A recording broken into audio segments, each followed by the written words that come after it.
ചഞ്ചലയെ കണ്ടപ്പോൾ തന്നെ എനിക്കിഷ്ടമായി. എൻ്റെ വീട്ടുകാർക്ക് ഒരു തെറ്റും എൻ്റെ കാര്യത്തിൽ പറ്റിയിട്ടില്ല. ഇതും ചഞ്ചലയ്ക്ക് എന്നെ ഇഷ്ടമായോ? കട്ടത്താടി, കലിപ്പ് ലുക്ക് എല്ലാമുള്ള യുവ കോമളനാണെങ്കിലും എന്തുകൊണ്ടോ ജഗത്ത് കിങ്ങിണിയുടെ മനസ്സിൽ 7 എഴുത്ത് പോലും വന്നില്ല. എല്ലാവരും തീരുമാനിച്ചു കഴിഞ്ഞില്ലേ ഈ പെണ്ണുകാണൽ നടത്തിയേ? അപ്പോൾ പിന്നെ ഈ ചോദ്യത്തിന് പ്രസക്തിയില്ല. കിങ്ങിണി പറഞ്ഞു. You are right. എന്നാൽ നമുക്കങ്ങോട്ട് പോകാം. അവർ രണ്ടുപേരും അകത്തേക്ക് കയറി. കുറച്ചു കഴിഞ്ഞപ്പോൾ ചെറുക്കനും കൂട്ടരും യാത്ര പറഞ്ഞിറങ്ങി. പോകും മുൻപ് ജഗത് കണ്ണുകൾ കൊണ്ട് കിങ്ങിണിയെ അന്വേഷിച്ചെങ്കിലും അവളെ അവിടെ എങ്ങും കണ്ടില്ല. അവർ പോയപ്പോൾ മുറിയിൽ കയറിയ കിങ്ങിണി പിന്നെ വൈകുന്നേരമാണ് വാതിൽ തുറന്നത്. വൈകുന്നേരം കുളിച്ചൊരുങ്ങി അവൾ അമ്പലത്തിൽ പോയി. സാധാരണ ആരെങ്കിലും അവളുടെ കൂടെ വരുന്നതാണ്. പക്ഷേ അന്ന് ആരോടും വരണ്ട എന്ന് കിങ്ങിണി പറഞ്ഞിരുന്നു. ഉള്ളിൽ അണപൊട്ടിയൊഴുകിയ സങ്കടം മുഴുവൻ കണ്ണൻ്റെ കാൽക്കൽ സമർപ്പിച്ച് അവൾ മനമുരുകി പ്രാർത്ഥിച്ചു നിന്നു. അമ്പലത്തിൽ പ്രദക്ഷിണം വെക്കുന്നതിനിടയ്ക്കാണ് ആരോ അവളുടെ അടുത്തേക്ക് ഓടി വന്നത്. അത് മേഘയായിരുന്നു. ഡി കല്യാണ പെണ്ണെ, നീ എന്നാലും കല്യാണക്കാരി എന്നോട് പറഞ്ഞില്ലല്ലോ. ഒന്ന് പോടി, കിങ്ങിണി വിഷാദത്തോടെ പറഞ്ഞു. എന്താടി, എന്തു പറ്റി? ഒന്നുമില്ല, ഞാൻ പിന്നെ പറയാം, നീ പൊക്കോ. വൈകിട്ട് വിളിക്കുവോ? എന്നാ ശരി. അതും പറഞ്ഞ് മേഘ പോയി. കിങ്ങിണി അമ്പലത്തിൽ പ്രദക്ഷിണം വെച്ച് കഴിഞ്ഞ് പ്രസാദവും വാങ്ങി വീട്ടിലേക്ക് നടന്നു. വീട്ടിലേക്കുള്ള ഇടവഴിയിൽ കയറിയപ്പോഴാണ് ശ്യാം അവൾക്കെതിരെ വരുന്നത് അവൾ കണ്ടത്. കയ്യിലൊരു ബാഗുമുണ്ട്. ശ്യാമേട്ടൻ എങ്ങോട്ടാ? ഞാൻ ചെന്നൈക്ക് തിരികെ പോകുക ചഞ്ചല. എന്താ പെട്ടെന്ന്? പെട്ടെന്നല്ലല്ലോ, കുറച്ച് ദിവസമായില്ലേ ഞാൻ വന്നിട്ട്. അമ്പലത്തിൽ പോയതാണോ? ഇനി എന്നാ തിരിച്ച്? നോക്കട്ടെ, തരം കിട്ടിയാൽ അവിടെ തന്നെ ഒരു ജോലി ശരിയാക്കണം. പിന്നെ മടക്കം ഇനി നിൻ്റെ കല്യാണത്തിനുണ്ടാവും. എല്ലാവരും എൻ്റെ കല്യാണം അറിഞ്ഞു. ഞാൻ അറിഞ്ഞപ്പോൾ വൈകിയല്ലേ ശ്യാമേട്ടാ? ശ്യാമേട്ടനെങ്കിലും അച്ഛൻ്റെ തീരുമാനത്തെ എതിർത്തൊരു വാക്ക് എനിക്ക് വേണ്ടി പറഞ്ഞുകൂടായിരുന്നോ? കിങ്ങിണി കണ്ണു നിറച്ച് ചോദിച്ചു. നിൻ്റെ അച്ഛൻ്റെ തീരുമാനം ഈ നാടിന് തന്നെ അവസാന വാക്കാണ്. അതിൻ്റെ ഇടയിൽ ഞാൻ എന്തു പറയാനാ മോളെ? സത്യത്തിൽ നിൻ്റെ അവസ്ഥയിൽ എനിക്കും സങ്കടമുണ്ട്. കളിച്ച് ചിരിച്ച് നടക്കേണ്ട സമയത്ത് ഒരു ഭാര്യയാകാൻ, അതും ജാതകത്തിൻ്റെ പേരിൽ. ഇതാ ശ്യാമേട്ട എൻ്റെ വിധി. ഒന്നും പറഞ്ഞിട്ട് കാര്യമില്ല. നമ്മൾ ആഗ്രഹിക്കുന്നതല്ലല്ലോ നമുക്ക് കിട്ടുന്നത്. നീ ചെല്ല്, നേരെ ഉരുട്ടി വീഴാൻ തുടങ്ങി. കല്യാണത്തിന് വരണേ ഏട്ടാ. കിങ്ങിണി കണ്ണുകൾ തുടച്ച് വീട്ടിലേക്ക് നടന്നു. നിൻ്റെ കല്യാണം എനിക്ക് കാണണം കിങ്ങിണി. പറയാതെ പലവട്ടം ഞാൻ പറഞ്ഞ എൻ്റെ ഇഷ്ടമാണ് നീ, പ്രണയമാണ് നീ. നിന്നെ മോഹിക്കാനുള്ള അർഹതയില്ലാത്തവൻ തന്നെയാണ് ഞാൻ. എങ്കിലും ഒരു പ്രതീക്ഷ എവിടെയോ ഉണ്ടായിരുന്നു. ഒരു ജോലിയായി കഴിഞ്ഞ് നിനക്കും ഇഷ്ടമാണെങ്കിൽ ഒരു കൊച്ചു താലി ചാർത്തി സ്വന്തമാക്കണമെന്നായിരുന്നു. അന്ന് തിരുമേനിയെ കാണാൻ നിൻ്റെ അച്ഛനും ചെറിയച്ഛനും പോയപ്പോൾ ആ പ്രതീക്ഷ അവസാനിച്ചു. ഇനി നീ എന്നും എനിക്ക് സുഖമുള്ളൊരു ഓർമ്മ മാത്രമായിരിക്കും. കൺകോണിൽ അടിഞ്ഞുകൂടിയ കണ്ണുനീരിനെ അമർത്തി തുടച്ച് ശ്യാം മുൻപോട്ട് നടന്നു. കിങ്ങിണി വീട്ടിലെത്തിയപ്പോൾ അച്ഛൻ എത്തിയിട്ടില്ലായിരുന്നു. അവൾ കുറേ നേരം പൂജാമുറിയിൽ കണ്ണൻ്റെ വിഗ്രഹത്തിൽ നോക്കിയിരുന്ന് കരഞ്ഞു. ഇതിൻ്റെ ഇടയിൽ അച്ഛൻ വന്നതൊന്നും അവൾ അറിഞ്ഞില്ല. ചന്ദ്ര, കല്യാണക്കുറി അടിക്കാനുള്ള മോഡൽ നീ എഴുതിയോ? ഉവേട്ടാ. ചന്ദ്രൻ കുറിയെടുത്ത് കൃഷ്ണനെ ഏൽപ്പിച്ചു. അദ്ദേഹം അത് വായിച്ചു നോക്കി വേണ്ട തിരുത്തലുകൾ നടത്തി. നാളെ തന്നെ ഇത് പ്രസ്സിൽ കൊണ്ടുപോയി കൊടുക്കണം. ഏകദേശം ഒരു 6000 പേർക്കുള്ള സദ്യ പറയാം അല്ലേ ഏട്ടാ? അവർ എല്ലാവരും കൂടെ കല്യാണക്കാര്യങ്ങൾ സംസാരിച്ചിരുന്നു. തൃപ്പങ്കോട്ട് തിരുമേനി പറഞ്ഞ നിർദ്ദേശങ്ങളെല്ലാം കൃഷ്ണപ്രസാദ് എല്ലാവരോടും പറഞ്ഞു തരുമിച്ചു. കിങ്ങിണി ഒന്നിലും പെടാതെ അവളുടെ മുറിയിലേക്ക് തന്നെ പോയി.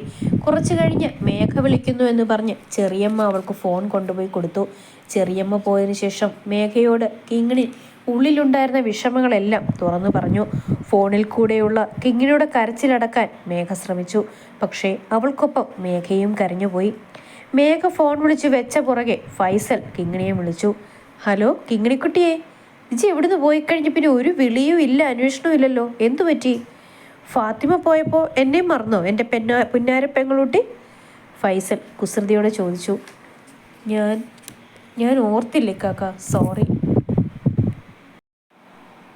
ഏയ് അതൊന്നും സാരമില്ല മോളെ, ഇക്കൊക്കെ വെറുതെ പറഞ്ഞതല്ലേ. അല്ല, എന്താ എൻ്റെ കുട്ടിയുടെ സൗണ്ട് മാറിയിരിക്കണേ? പയ്യേ? ഏയ് ഒന്നുമില്ല ഇക്കാക്ക. കിങ്ങിണിയുടെ സ്വരത്തിൽ പതർച്ച നന്നായി ഉണ്ടായിരുന്നു. ജനോട് കള്ളം പറയാൻ പോവുകയാണോ? ജനിച്ചത് ഒരു വയറ്റിൽ നിന്നല്ലേലും പാത്തുവിനെ പോലെ തന്നെയാ നീയും. അതുകൊണ്ട് ആ ശബ്ദമൊന്ന് മാറിയാൽ ഇക്കാക്കയ്ക്ക് അറിയാം. പറ, എന്താ എൻ്റെ കുട്ടിക്ക് പറ്റിയേ? ഫൈസലിൻ്റെ നെഞ്ചുപോലും പൊള്ളിക്കുന്ന വിളിയായിരുന്നു അത്. കിങ്ങിണി കരഞ്ഞുകൊണ്ട് എല്ലാ കാര്യവും ഫൈസലിനോട് തുറന്നു പറഞ്ഞു. കല്യാണക്കാര്യവും പെണ്ണ് കണ്ടതും എല്ലാം. എൻ്റെ മോളെ, നീ കരയാതെ. കക്കൻ്റെ നെഞ്ചു പൊട്ടുക. ഞാനിപ്പോൾ എന്താ പടച്ചമ്പരാനെ ചെയ്യാം? എൻ്റെ അച്ഛൻ ഇതിൻ്റെപ്പാ ഇങ്ങനൊരു ഭ്രാന്ത്? അറിയില്ല കാക്ക, എനിക്കൊന്നും അറിയില്ല. ആരും ഞാൻ പറഞ്ഞത് കേട്ടില്ല, ആരും എന്നെ മനസ്സിലാക്കിയില്ല. മോള് കരയാതെ, അച്ഛനോട് ഞാനൊന്ന് സംസാരിക്കാം. വേണ്ട കാക്ക, ആരും ഒന്നും കേൾക്കില്ല. ഇവിടെ ഞാൻ അറിയാതെ തന്നെ പെണ്ണുകാണലും നിശ്ചയവും എല്ലാം കഴിഞ്ഞു. കല്യാണക്കുറിക്കുള്ള ഏർപ്പാടും സദ്യയുടെ കാര്യവും എല്ലാം പറഞ്ഞേൽപ്പിച്ചു. ഇനി ഒന്നും ആർക്കും തടുക്കാനാവില്ല. ഇനി ഇക്കാക്ക വല്ലതും പറഞ്ഞാൽ അതും മുഷിച്ചിലാവും. ഇത് വേണ്ട. ഞാൻ കാരണം ആർക്കും ഒരു പ്രശ്നവും ഉണ്ടാവണ്ട. ഞാൻ വിളിച്ചത് വേറൊരു കാര്യം ചോദിക്കാനായിരുന്നു. ഇനി അതിൻ്റെ ആവശ്യമില്ലല്ലോ. എന്താ ഇക്കാക്ക, പറഞ്ഞോ. അത് പിന്നെ മോളെ, നിഹാലില്ലേ എൻ്റെ ഫ്രണ്ട് ഫൈസൽ? ആ പേര് പറഞ്ഞതും കിങ്ങിനോട് നെഞ്ചിടിപ്പ് കൂടിയത് ചെറിയ രീതിയിലൊന്നുമല്ല. അവൻ വിളിച്ചിരുന്നു. ഏപ്രിൽ 25-ന് അവൻ്റെ കല്യാണമാണ്. അപ്പോൾ നിന്നെ വിളിക്കാൻ വേണ്ടി വീട്ടിലെ നമ്പർ ചോദിച്ചിരുന്നു. കൊടുക്കണ്ടേ കാക്ക? എനിക്ക് വരാൻ കഴിയില്ല. അന്നാണ് എൻ്റെ കഴുത്തിൽ ജഗത് കുമാർ എന്ന് പറയുന്ന ആളുടെ താലി കയറുന്നത്. താലിയാവില്ല, അതൊരു കൊലക്കയറാവും. മോളെ, ഇങ്ങനെയൊന്നും പറയാതെ. ഇക്കാക്ക, നിഹാലൻ്റെ കല്യാണത്തിന് പോകണം. പോകും മുൻപ് ഇങ്ങോട്ടൊന്ന് വരണം. അയാൾക്ക് കൊടുക്കാനായി ചില സമ്മാനങ്ങൾ എൻ്റെ കയ്യിലുണ്ട്, അതും കൂടെ കൊടുക്കണം. ഈ ചെറുക്കൻ എന്താ ജോലി? പൈലറ്റാണെന്ന് അച്ഛൻ പറഞ്ഞ്. ഏതോ വലിയ കുടുംബക്കാരാ. കണ്ണില്ലേ അവർക്ക്? ഇത്രയും ചെറിയ കുട്ടിയെ മാത്രമേ കിട്ടിയുള്ളൂ. ഇക്കാക്കയ്ക്ക് ദേഷ്യം ഇരച്ചു കയറി. ഇക്കാക്ക, ഇത്താത്തയോടും കൂടെ പറയണം എൻ്റെ കല്യാണക്കാര്യം. പറ്റുമെങ്കിൽ ഇത്താത്തയെ 2 ദിവസം മുമ്പെങ്കിലും ഇങ്ങോട്ട് കൊണ്ടുവന്ന് വിടണേ. എനിക്കൊരു കൂട്ടിന്. ആരും ഇല്ലാതെ പോയാൽ ഞാൻ ചിലപ്പോൾ തളർന്നു പോകും ഇക്കാക്ക. ഞാൻ പറയാം മോളെ, അവളുടെ ചെക്കനോടും കൂടെ ചോദിച്ചിട്ട് കൊണ്ടുവന്ന് നിർത്താം. ഇപ്പോൾ പണ്ടത്തെ പോലെ അല്ലല്ലോ. അവൾ മറ്റൊരാളുടെ വീട്ടിലെ പെണ്ണല്ലേ. ഓനല്ലേ പാത്തുവിൻ്റെ കാര്യങ്ങൾ തീരുമാനിക്കുന്നത്. ഇക്കാക്ക, നിഹാലേട്ടൻ്റെ കല്യാണത്തിന് പോകണം. എൻ്റെ സമ്മാനം കൊണ്ടുപോയി കൊടുക്കണം, മറക്കരുത്. ഞാൻ വെക്കുമോ ഇക്കാക്ക? ഇനിയും സംസാരിച്ചാൽ ചിലപ്പോൾ ഞാൻ കരഞ്ഞ് നിലവിളിച്ചു പോവും. അത്രയും പറഞ്ഞ് കിങ്ങിണി ഫോൺ കട്ട് ചെയ്തു. മറ്റൊരാളുടെ സ്വന്തമായപ്പോൾ അത്രയും നാൾ ഒന്നിച്ചൊരു കൂരയ്ക്കുള്ളിൽ കഴിഞ്ഞ ഇക്കാക്കയ്ക്ക് പോലും ഫാത്തിമ ഇത്താത്തയുടെ കാര്യത്തിൽ തീരുമാനമെടുക്കാൻ വയ്യ. നാളെ എൻ്റെ സ്ഥിതിയും ഇതുപോലെയായി പോകുമല്ലോ. പണ്ടുള്ളവർ പറഞ്ഞ പോലെ പെണ്ണിന് സ്വപ്നം കാണാനോ ആഗ്രഹിക്കാനോ ഒന്നും അധികാരമില്ല. മറ്റുള്ളവരുടെ കയ്യിലെ കിലുങ്ങുന്ന പാവകളാകുവാനാണ് ഞങ്ങളുടെയൊക്കെ വിധി. കിങ്ങിണി കരഞ്ഞു തളർന്ന് എന്തൊക്കെയോ ഓർത്തിരുന്നു. എന്താ ഈശ്വര, നെഞ്ചിങ്ങനെ വല്ലാതെ മിടിക്കുന്നത്? എന്തോ ഒരു വിഷമം ഉള്ളിൽ തികട്ടി വരുന്ന പോലെ. നിഹാൽ ഹാളിലിരുന്ന് കുട്ടികളുടെ കൂടെ TV കാണുന്നതിനിടയിൽ മനസ്സിലോർത്തു. അവന് വല്ലാത്ത അസ്വസ്ഥത അനുഭവപ്പെട്ടുന്നു. പെട്ടെന്ന് കോളിംഗ് ബെല്ല് അടിക്കുന്നത് കേട്ടാണ് അവൻ ഞെട്ടി എഴുന്നേറ്റത്. നിഹാൽ പോയി വാതിൽ തുറന്നു. നോക്കിയപ്പോൾ നിഹാലിൻ്റെ അച്ഛൻ. ആ, നീ എപ്പോൾ വന്നു? ഞാൻ ഇന്നലെ എത്തി. കല്യാണം എങ്ങനെയുണ്ടായിരുന്നു? പൊളിച്ചു വാരി തകർത്തു. അപ്പം നീ അവിടെ തകർക്കാൻ പോയതാണോ? ഒന്ന് പോ അച്ഛാ, ഊള കോമഡി പറയാതെ. പൊന്നുമോൻ എന്നാൽ പോയി ഒന്ന് റെഡി ആയിക്കേ, ഒന്ന് പുറത്ത് പോകണം. എന്താ അച്ഛാ കാര്യം? അതൊക്കെ പോകുന്ന വഴിക്ക് പറയാം. ഞാനും ഒന്ന് കുളിക്കട്ടെ. അമ്മയുടെ അടുക്കളയിലുണ്ട്. ആ, മുറിയിലേക്ക് വരാൻ പറ. നിഹാൽ അടുക്കളയിൽ ചെന്ന് അമ്മയോട് അച്ഛൻ വന്ന കാര്യം പറഞ്ഞ് അവൻ റെഡിയാകാനായി മുറിയിലേക്ക് പോയി. എവിടെ പോകാൻ വേണ്ടിയാണോ വിളിക്കുന്നത്? എന്തോ ഒരു പണി മണക്കുന്നുണ്ട്. നിഹാൽ അതും മനസ്സിൽ പറഞ്ഞ് ഷർട്ട് മാറാൻ തുടങ്ങി. അവൻ റെഡിയായി കഴിഞ്ഞ് കാറിൻ്റെ കീ എടുക്കാൻ തുടങ്ങുമ്പോഴാണ് ഫൈസലിൻ്റെ ഫോൺ കോൾ നിഹാലിനെ തേടിയെത്തിയത്. ഹലോ ഫൈസി. ആടാ, കിങ്ങിണിയുടെ നമ്പർ കിട്ടിയോ? അമിതമായ ഒരു ആവേശം നിഹാലിൻ്റെ ശബ്ദത്തിലുയർന്നു. ഇല്ല, അവൾ നമ്പർ തരണ്ടെന്നാ പറഞ്ഞേ. വിളിച്ചാലും അവൾക്കൊന്ന് വരാൻ പറ്റില്ല. ഓ, അവൾക്കെന്താ ഇത്ര ജാട? ഓ, നമ്മളെയൊന്നും ഇപ്പം കണ്ണി പിടിക്കില്ലായിരിക്കും. നിഹാലിൻ്റെ ശബ്ദത്തിൽ ദേഷ്യം കലർന്നിരുന്നു. അതൊന്നുമല്ല, ഇനി നീ വേണ്ടാത്തത് ചിന്തിച്ചു കൂട്ടണ്ട. അവളുടെ കല്യാണമാണ് ഏപ്രിൽ 25-ന്. നിഹാലിൻ്റെ ചെവി രണ്ടും കൊട്ടി അടയുന്നത് പോലെ തോന്നി അവന്. ഒരു നിമിഷം അവൻ്റെ ഹൃദയം പോലും നിലച്ചുപോയോ എന്ന് അവൻ സംശയിച്ചു. എന്താ എന്താ നീ പറഞ്ഞത്? ഈ മാസം ഏപ്രിൽ 25-ന്, അതായത് നിന്റെ കല്യാണം നടക്കുന്ന അതേ ദിവസം തന്നെയാണ് കിങ്ങിണിയുടെ കല്യാണവുമെന്ന്. നീ എന്തൊക്കെ പൊട്ടത്തരമാണ് ഈ പറയുന്നത്? അവൾ അവൾ ചെറിയ കുട്ടിയല്ലേ? നിഹാലിൻ്റെ വാക്കുകൾ വിറച്ചു. അവ തൊണ്ടയിൽ തന്നെ തങ്ങി നിന്നുപോയി. അവൾ നിനക്ക് മാത്രമായിരുന്നു ചെറിയ കുട്ടി, മറ്റുള്ളവർക്ക് അവൾ വലിയ കുട്ടി തന്നെയായിരുന്നു. എടാ, അതിന് അവൾ സമ്മതിച്ചോ? അവളുടെ സമ്മതത്തിനൊന്നുള്ള ഇപ്പോൾ പ്രസക്തിയില്ലടാ. പാവം, അതിൻ്റെ കരച്ചിൽ കേട്ടിട്ട് എൻ്റെ നെഞ്ച് പൊട്ടിപ്പോകുക. എല്ലാം അവളുടെ വീട്ടുകാർ തീരുമാനിച്ചു. ഇനിയിപ്പോൾ ഒന്നും ചെയ്യാനില്ല. സമ്മതിക്കുകയല്ലാതെ വേറെ ഒരു മാർഗവും ആ പാവത്തിനില്ലല്ലോ. ഫൈസലിൻ്റെ വാക്കുകളിൽ നിരാശ നിറഞ്ഞിരുന്നു. ലാലെ, പറയുന്നത് തെറ്റാണ്. ഒരുപക്ഷെ നീ അവളെ ഇഷ്ടമാണെന്ന് തുറന്നു പറഞ്ഞ് അവളെ ഒന്ന് ചേർത്ത് പിടിച്ചിരുന്നെങ്കിൽ അവൾ ഈ വിവാഹത്തിനെ എതിർത്ത് നിൽക്കാനെങ്കിലും ശ്രമിച്ചേനെ.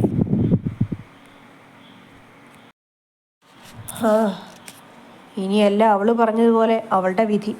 ഫൈസൽ പറഞ്ഞത് കേട്ട് നിഹാലിൻ്റെ നെഞ്ച് പുകയാൻ തുടങ്ങി. അതൊരു അഗ്നിപർവ്വതം കണക്കെ പൊട്ടാൻ നിൽക്കുന്ന പോലെയായിരുന്നു. നിഹാലിൻ്റെ കയ്യിൽ നിന്നും ഫോൺ താഴെ കൂർന്ന് ബെഡിലേക്ക് വീണു. ലാലേ, അച്ഛൻ്റെ താഴെ നിന്നുള്ള വിളിയാണ് നിഹാലിനെ ബോധത്തിലേക്ക് കൊണ്ടുവന്നത്. അവൻ സ്വപ്നത്തിലെന്ന പോലെ ഞെട്ടിത്തെരിച്ചുപോയി. പിന്നെ മുഖമൊന്ന് കൈകൊണ്ട് അമർത്തി തുടച്ച് ഫോണും കാറിൻ്റെ കീയുമായി താഴേക്കിറങ്ങി. എന്താടാ മുഖം വല്ലാതെ ഇരിക്കുന്നേ? അച്ഛൻ അവൻ്റെ മുഖം കണ്ടപ്പോൾ ചോദിച്ചു. ഏയ്, ഒന്നുമില്ല അച്ഛാ. എങ്ങോട്ടാ പോകണ്ടേ? പറയാം, വാ. അവർ രണ്ടുപേരും അമ്മയോട് യാത്ര പറഞ്ഞ് കാറിലേക്ക് കയറി. കാർ ഡ്രൈവ് ചെയ്തത് നിഹാലായിരുന്നു. അവനൊന്നും മിണ്ടാതെ ഡ്രൈവ് ചെയ്യുന്നത് അച്ഛന് ശരിക്കും അരോചകമായി തോന്നി. നീ വല്ല മരണ വീട്ടിലും പോവുകയാണോ? അച്ഛൻ്റെ ചോദ്യത്തിന് അവൻ മറുപടി പറയാതെ വന്നപ്പോൾ അച്ഛൻ അവൻ്റെ പുറത്ത് തട്ടി. എന്താച്ചാ? നീ എന്താ സ്വപ്നം കാണുക? ഏയ്, ഒന്നുമില്ല അച്ഛാ. എന്താണ് നിനക്ക്? എന്തെങ്കിലും സങ്കടമുണ്ടോ? ഏയ് ഇല്ല, അച്ഛന് തോന്നുന്നതാ. കാറ് ആ നിലാവ് കോഫി ഷോപ്പിൽ നിർത്ത്, ഒരാളെ കാണാനുണ്ട്. നിഹാൽ കാർ കോഫി ഷോപ്പിലേക്ക് വിട്ടു. കാർ പാർക്ക് ചെയ്ത് അവർ രണ്ടാളും കൂടെ കോഫി ഷോപ്പിലേക്ക് കയറി. നിഹാലിൻ്റെ മനസ്സും മുഖവും തീർത്തും അസ്വസ്ഥമായിരുന്നു. എന്താ അച്ഛൻ ഇവിടെ? നിഹാൽ ചോദിച്ചു. പറയാം. അച്ഛൻ അവനെയും കൂട്ടി കോഫി ഷോപ്പിൻ്റെ ഉള്ളിലേക്ക് നടന്നു. അവിടെ ദൂരെ ഒരു കസേരയിലിരിക്കുന്ന പ്രായമായ ഒരാളെ കണ്ടതും അച്ഛൻ കൈ പൊക്കി കാണിച്ചു. അയാളുടെ ഓപ്പോസിറ്റായിട്ട് ഒരു പെൺകുട്ടി ഇരിപ്പുണ്ടായിരുന്നു. വന്നിട്ട് ഒരുപാട് നേരമായോ മേനോൻ സാർ? അച്ഛൻ അയാൾക്ക് കൈ കൊടുത്തുകൊണ്ട് സംസാരിച്ചു. ഏയ്, ജസ്റ്റ് 15 മിനിറ്റ്സ്. ഇതാണ് പയ്യൻ കേട്ടോ, നിഹാൽ, എൻ്റെ ഇളയ സന്താനം. നിഹാലിനെ അച്ഛൻ മേനോൻ സാറിന് പരിചയപ്പെടുത്തി. അവർ പരസ്പരം ഹസ്തദാനം നൽകി. ഇതാണ് എൻ്റെ മകൾ ശ്രീനന്ദ. ആളെ നിഹാലിന് മനസ്സിലായി കാണുമല്ലോ? മേനോൻ സാർ ചിരിച്ചുകൊണ്ട് ചോദിച്ചു. അപ്പോഴാണ് അത് ചെറിയ പെണ്ണുകാണലാണെന്ന് നിഹാലിന് കത്തിയത്. അവൻ സൗമ്യമായി ഒന്ന് പുഞ്ചിരിച്ചു. നിഹാലിൻ്റെ അച്ഛൻ അവനെ നോക്കാതെ മുകളിലേക്ക് നോക്കിയിരുന്നു. മോനിരിക്ക്. മേനോൻ സാർ വിരൽ ചൂണ്ടിയ കസേരയിലേക്ക് നിഹാലിരുന്നു. അവന് തൊട്ടരികിലിരുന്ന് ശ്രീനന്ദയെ ഒന്ന് പാളി നോക്കി. അമേരിക്കയിൽ പഠിച്ചതിൻ്റെ അത്യാവശ്യം മോഡേൺ ഭംഗികളെല്ലാം അവളിലുണ്ടായിരുന്നു. ചുണ്ടിലെ ചുവപ്പ് ചായത്തിലും മുഖത്തെ മേക്കപ്പിലും സ്ട്രെയിറ്റ് ചെയ്ത മുടിയിലും ഇടുന്ന ജീൻസിലും ടോപ്പിലും എല്ലാം നോക്കുമ്പോൾ നിഹാലിന് വല്ലാത്തൊരു മടുപ്പ് തോന്നി. എങ്കിലും അവൻ അവളെ നോക്കി പുഞ്ചിരിച്ചു. അവളും. ഇന്നലെയാ മോൾ എത്തിയത്. നിങ്ങൾ തമ്മിൽ കണ്ടിട്ടില്ലല്ലോ, അതുകൊണ്ട് ഒരു ചെറിയ പെണ്ണുകാണലാകാമെന്ന് കരുതി. ഞങ്ങളങ്ങ് തീരുമാനിച്ചു. മേനോൻ സാർ അത് പറയുമ്പോൾ നിഹാലിൻ്റെ മുഖം വിഷാദത്തിൻ്റെ അവസ്ഥാന്തരം എല്ലാം കഴിഞ്ഞ് വേറെ ഏതോ അവസ്ഥയിലായിരുന്നു. അച്ഛനൊന്നും അറിയാതെയുള്ള ഇരിപ്പ് കണ്ട് ദേഷ്യം കയറുന്നുണ്ടെങ്കിലും അവനത് പ്രകടിപ്പിച്ചില്ല. ഇനി അവർ എന്താണെന്ന് വെച്ച് സംസാരിക്കട്ടെ. അതും പറഞ്ഞ് അച്ഛന്മാർ കുറച്ച് അകലെയുള്ള കസേരയിലേക്ക് മാറിയിരുന്നു.